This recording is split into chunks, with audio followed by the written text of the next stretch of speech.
So out here in the real world, Fox is now going to be part of Disney. Disney's got control of the X-Men more or less moving forward. I'm not exactly sure when. I think officially it took place earlier this year. So this is basically the last of the main X-Men from Fox movies. There's New Mutants that's coming out at some point. In theory, it's still on a release schedule somewhere. But for all intents and purposes, this is the end of the X-Men saga at Fox, right? Is there any chance that there is a connection to the MCU that they have already set up in this movie? Do we think there's any chance? The short answer is no. Yeah. And especially at the end, you might think there would be, like, audiences who don't obsessively follow these movies like we do might think that Jean's words about, like, moving on and becoming something new was maybe be hinting at an MCU connection, that these characters might then show up somehow, you know, in the world of the Avengers that we know, but that's not happening. No. As far as we know, every last storyline and character has come to an end with Dark Phoenix. The X-Men franchise is essentially over. We are still getting New Mutants. I know some people think it might not come out, but it actually has reshoots that are going to happen, allegedly. And then it's scheduled to come out still in April of 2020.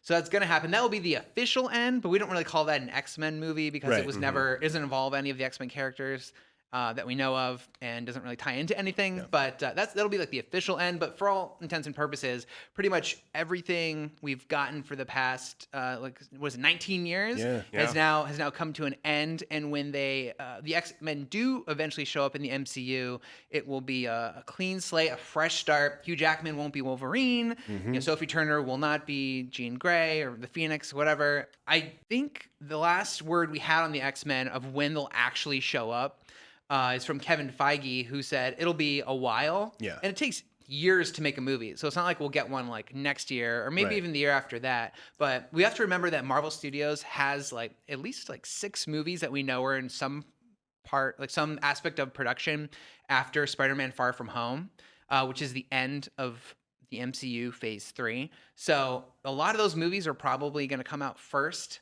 I'm talking like Guardians 3, Black Widow prequel, Doctor Strange 2, Black Panther 2, The Eternals, Shang-Chi. They need a break. Yeah, right? I think we're good. We're definitely good. We're good on X-Men. We're good. For now. Yeah. I mean, especially after this film, like it really put a bad taste in my mouth. So it's like it was weird enough to have 3 different actors play Spider-Man inside of 10 years. Yeah. But I feel like that, you know, bullet dodged on that one. I think we're okay with the Spider-Man that we have now. But like to like quickly hustle and turn around X-Men in the MCU, it doesn't feel right. And frankly, I think the Fantastic Four are going to show up before the X-Men do. They're easier to introduce. Yeah. And it's been a longer time, and there are much the memories aren't nearly as fond. Of the Fantastic Four that we've gotten. So I actually think it would be smart to introduce aspects of the X-Men throughout this next phase, Phase 4, and so then make them the crux of Phase 5, right, and introduce them properly there. Sure, with the Fantastic Four, and then you can do Avengers versus X-Men. That'll save you the trouble of coming up with another big bad to fill Thanos' shoes. Yeah, there you go. It's just the rise of the mutants. Right. I think that's the way to go. But we should talk about Deadpool, because he is an interesting factor in this, because Feige and Bob Iger, CEO of Disney, have gone on the record saying that they still want to do Deadpool. Yeah. Right? They still want to make Deadpool movies, and they didn't specifically say it would still be Ryan Reynolds, but we're assuming it's got to be. They totally would. It's got to be. But if it's not, there'll be a riot. Absolutely. Yeah. I will flip this desk. Right. You kidding me? Wherever you happen to be when you hear the news, you're coming in, you're going to flip the desk. Yes. I think it was Bob Iger who said that they still want to do Deadpool, but they would have to be careful to market it differently than their MCU stuff, because it's rated R fare. Right. It's not PG-13 family-friendly stuff that the MCU is known for.